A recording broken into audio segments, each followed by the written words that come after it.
And we're back to Fable 3 Yeah, let's move on to another cutscene or dialogue. Yep.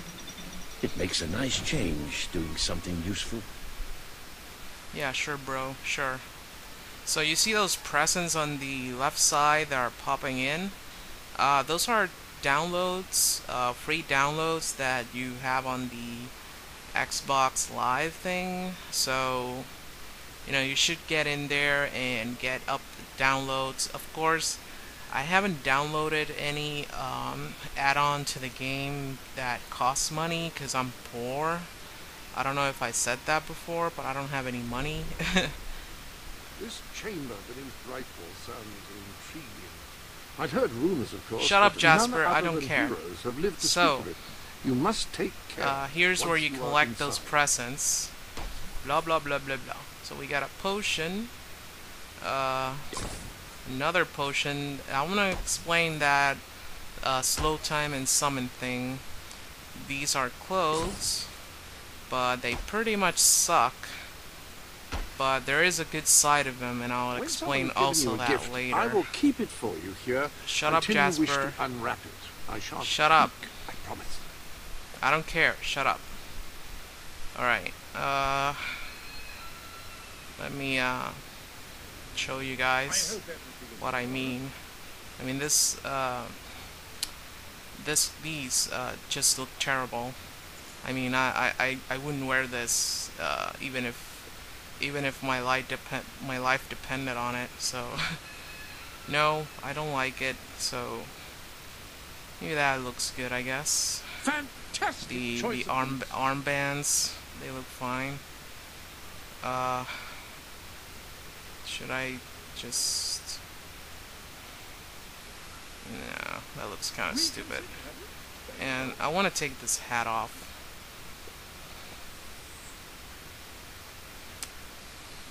There we go. Yeah, it's the hat is just not working for me. I guess I'll wear this for a while till I find better clothes. Any other business to attend Like I to? said, this game doesn't have variety that I desire. So I forgot to tell you guys last time, this is where you save the game, but the game pretty much saves automatically, like after every cutscene, so you don't need to worry much about saving Here is unless where you you're can like about to fine-tune turn the it more off. esoteric Then aspects of your if you just want to make sure... Not entirely certain I'm Man, using this guy just won't esoteric shut up. correctly there, but no matter. Shut up!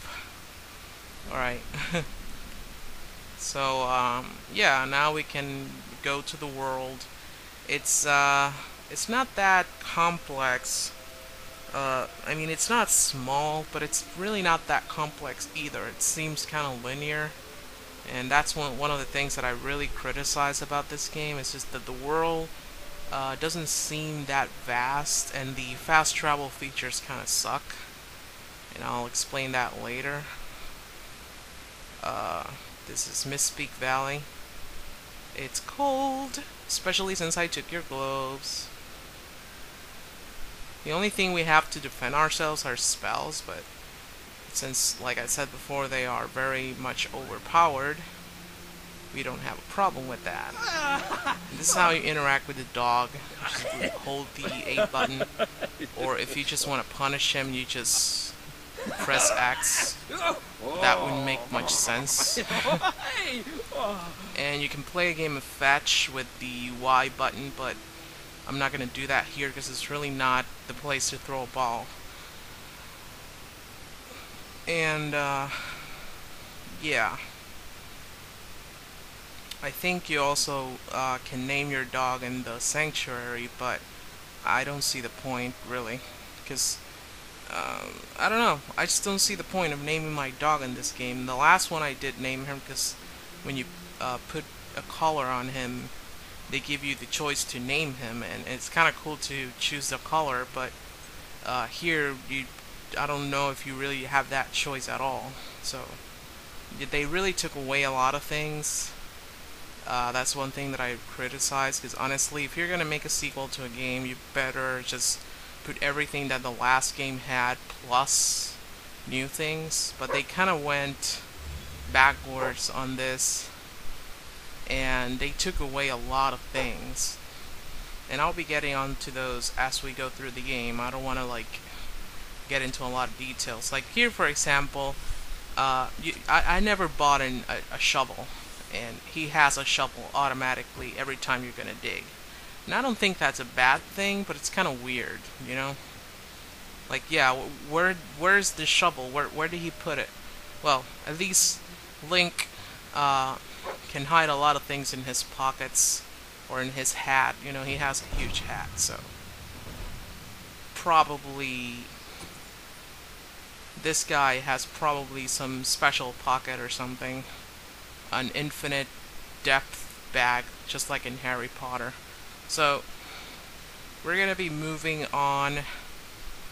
I like to like take detours and explore a little bit, but there are a lot of places here on this area in particular, and those places are going to be explored later on anyway, so I'm not going to go and take too many detours. I'm going to try and keep this as simple as possible.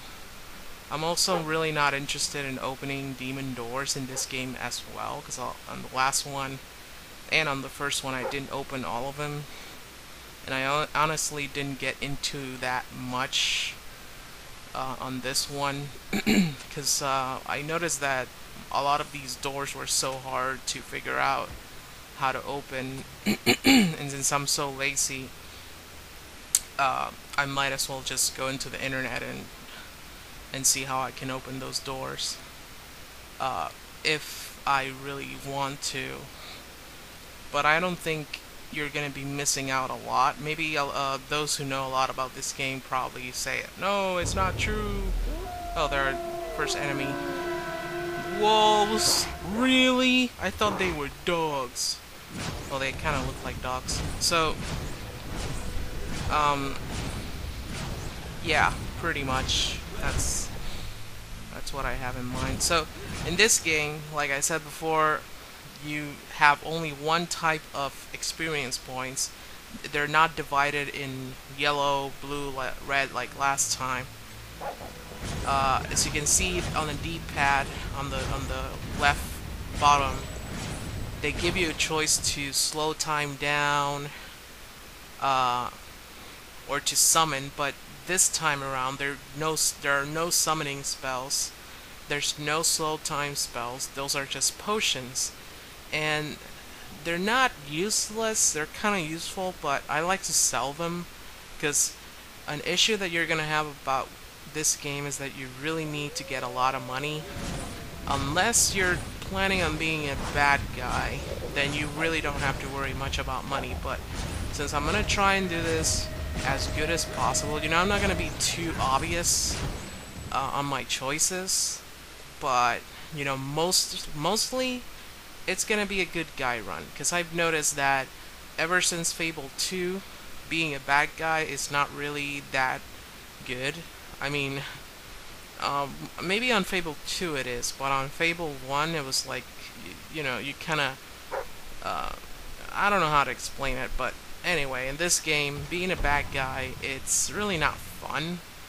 You're more like an ass to everybody, and everybody hates you, people run away from you.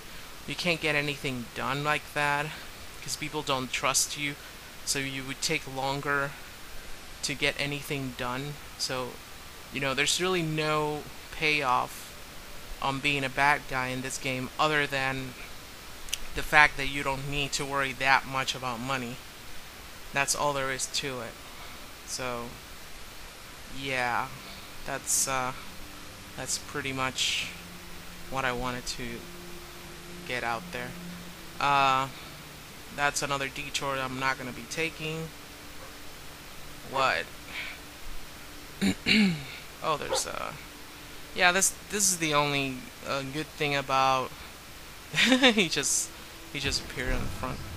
This is the only good thing about having a dog in the Fable games is that it's a lot easier to find secrets.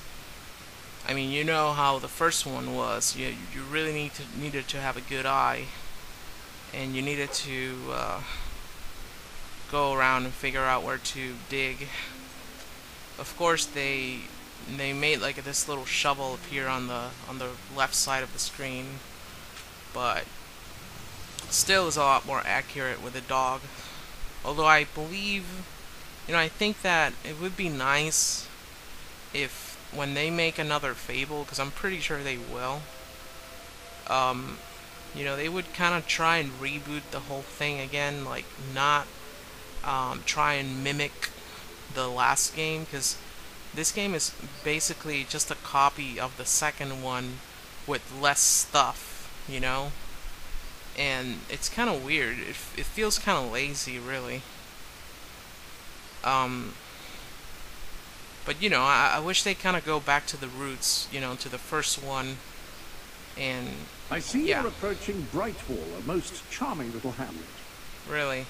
and a perfect opportunity to acquaint yourself with the fine, honest people of this kingdom, far from the bustle of the city and the factory smoke.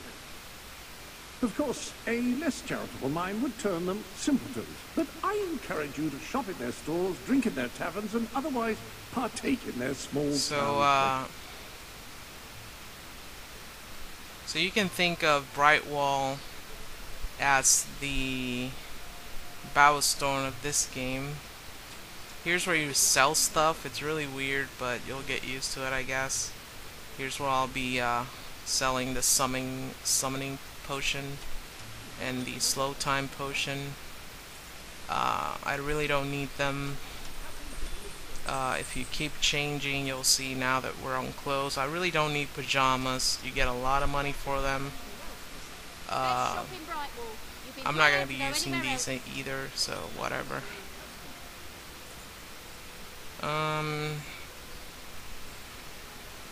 Yeah, I guess that's really all oh, this thing here, the jet. Yeah, so look at that, I already have 2,000, so in this game it's not that I'll be gathering money only, I'll be buying off property, but I'll explain that as we go. Let me show you guys something. Dweller camp. Here's where basically you have cheap houses. You can buy and sell and rent everything from here, so you don't really need to be like in front of the house. I want to see the prices on stores, because the difference is that when you buy a house, you have to repair it, and every now and then you have to come back and spend money on repairing it. So if it's on top conditions, you'll get money for it. If it's not, oh wait a second, I don't have a choice. I forgot about it. Darn it. Yeah, this game, you need to learn the skill. Listen to this. You need to learn the skill to buy property. I mean, really? Really? Ugh. Yeah, it's really lame. Ugh. Yeah, I forgot about that, so I won't be able to buy any houses or stores at the moment. Let me sleep here till morning, because it's kind of getting late there and everything at night closes, so. But yeah, that this just that, you can't make money from the very start. You gotta like keep going till you learn the skill, and you gotta spend skill points on that, on something so trivial as to buy or sell houses or stores. And I think both of them are separate. The ability to buy houses and rent them is separate from buying stores. And the good thing about stores is that you make money out of them and you don't need to repair them. So you make a lot more money on stores than you do on houses. But still, I have a mission to buy every single house in Albion. Yeah, you heard right. I'm going to be buying every single house and store on the whole world.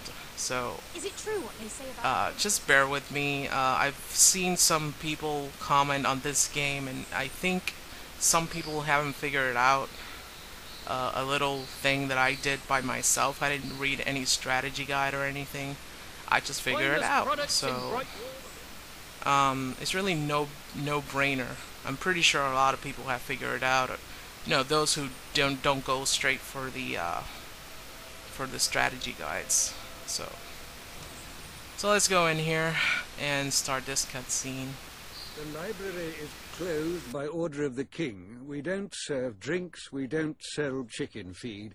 Please leave before the soldiers suspect you of gaining any real knowledge. Oh, sweet papyrus! A real visitor! I'm afraid I was speaking the truth.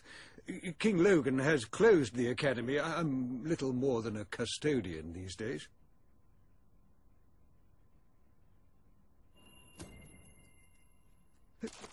By the holy bookmark! The Guild Seal!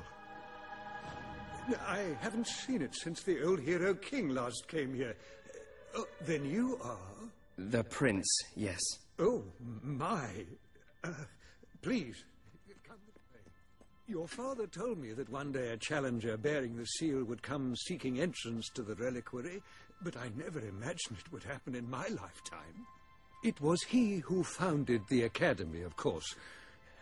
I have often wondered how he would react to see it in its present state.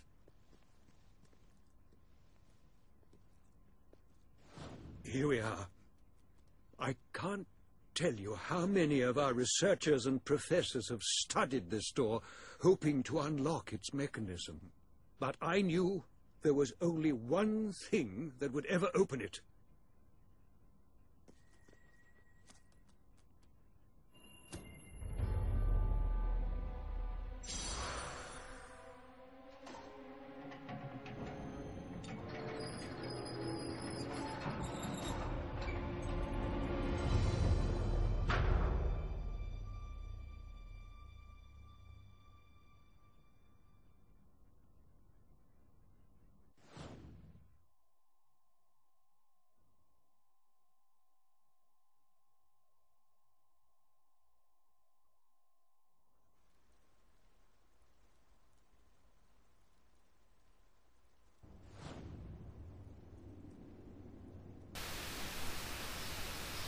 Alright, so this is a long thing here to do, so I'm gonna be stopping here and I'll see you guys next time. Bye!